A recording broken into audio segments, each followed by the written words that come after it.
മോഹൻലാൽ ടൈറ്റിലർ റോളിൽ അഭിനയിച്ച് സംവിധാനം ചെയ്ത ബറോസ് ക്രിസ്മസ് ദിനത്തിൽ തിയേറ്ററിലെത്തി.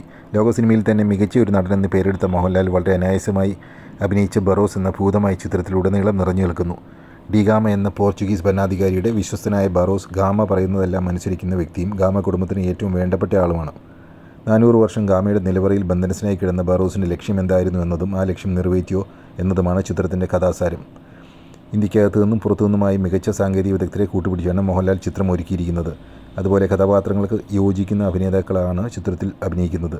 ലോ ഡി ഗാമയായി ഇഗ്നേഷ്യോ മറ്റിയോസ്, മെൻഡോസയായി സീസർ ലോറെൻറ്റോ റേറ്റൻ, ജോഷുവ ഒക്കേസലാഗോ അവതരിപ്പിക്കുന്ന ബ്ലാക്ക് മാജീഷ്യൻ, ഗുരു സോമസുന്ദരത്തിൻ്റെ SP സുബ്രഹ്മണ്യം എന്ന സെക്യൂരിറ്റി ഓഫീസർ, ഇസബെല്ലയായി മായ റാവു വെസ്റ്റ് തുടങ്ങിയവരെല്ലാം മികച്ച അഭിനയം കാഴ്ചവെച്ചു എന്ന് പറയാം.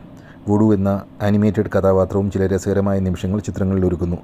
സന്തോഷ് ശിവൻ വളരെ മികച്ച രീതിയിൽ ചിത്രത്തിൻ്റെ ഓരോ രംഗങ്ങളും ക്യാമറയിൽ പകർത്തിയിട്ടുണ്ട്. കോസ്റ്റ്യൂം ഡിസൈനർ ജ്യോതി മഗ്ദാനി സിംഗിൻ്റെയും മേക്കപ്പ് ആർട്ടിസ്റ്റായ ലിജു പമ്മൻകോടിൻ്റെയും ചിത്രത്തിനുള്ള കോൺട്രിബ്യൂഷൻ എടുത്തു പറയത്തക്കതാണ്. പ്രധാനമായും കുട്ടികൾക്കായി ഒരുക്കിയിരിക്കുന്ന ബറോസ് കുട്ടികൾക്കും മുതിർന്നവർക്കും ഒരുപോലെ ആസ്വാദ്യമായി തോന്നുന്ന ചിത്രമാണ്.